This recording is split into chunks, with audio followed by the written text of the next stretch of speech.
And you were, I assume, a big voracious reader as a child on? Right. Right. And I'm sure everybody listening to this would say this, but, my biggest problem is I don't have enough time to read.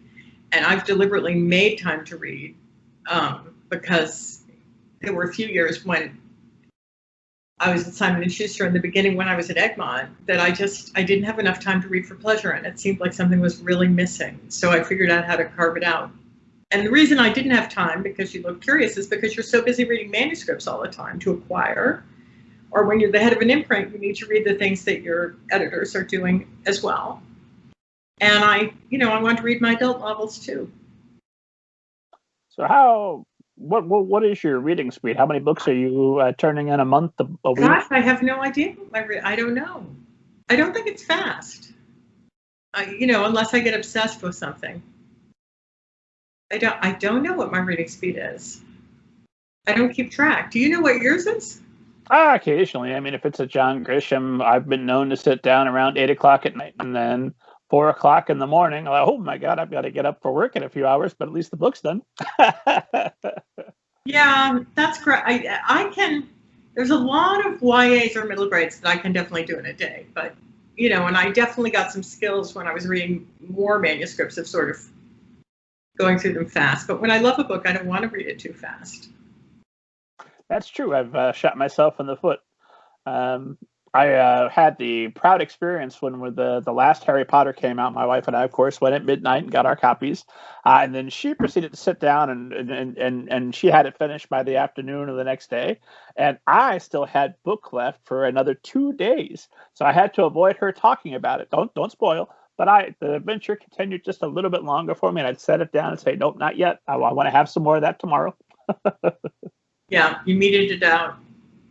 And I assume you do different types of reading if you're just reading for pleasure versus you're doing your deep editorial reading. That must impact the amount of the speed with which you read. Yeah, an editorial read is a different thing.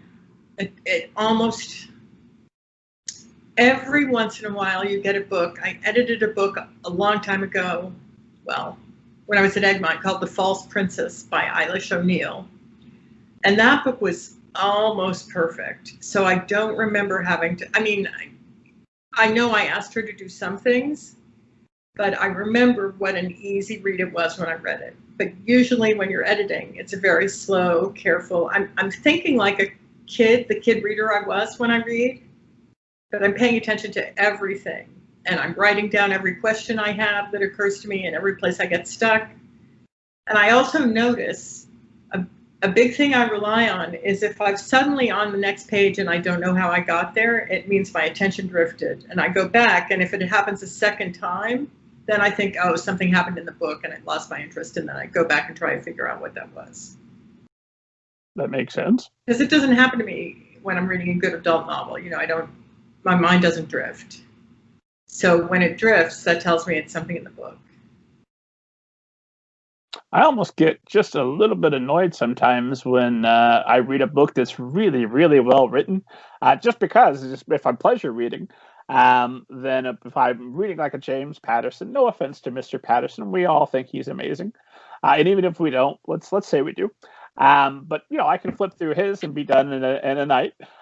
Whereas if I pick up an Anne Patchett, then I'm going to be sitting there for a while because I'm going to reread those sentences and say, how did she do it? I don't do a lot of marveling at the beauty of a sentence. I'm just not that kind of reader. But I do a lot of, I love the world and I love the characters and I really care and I'm so worried about somebody and and are they going to be okay? And that kind of way I get deeply, deeply invested.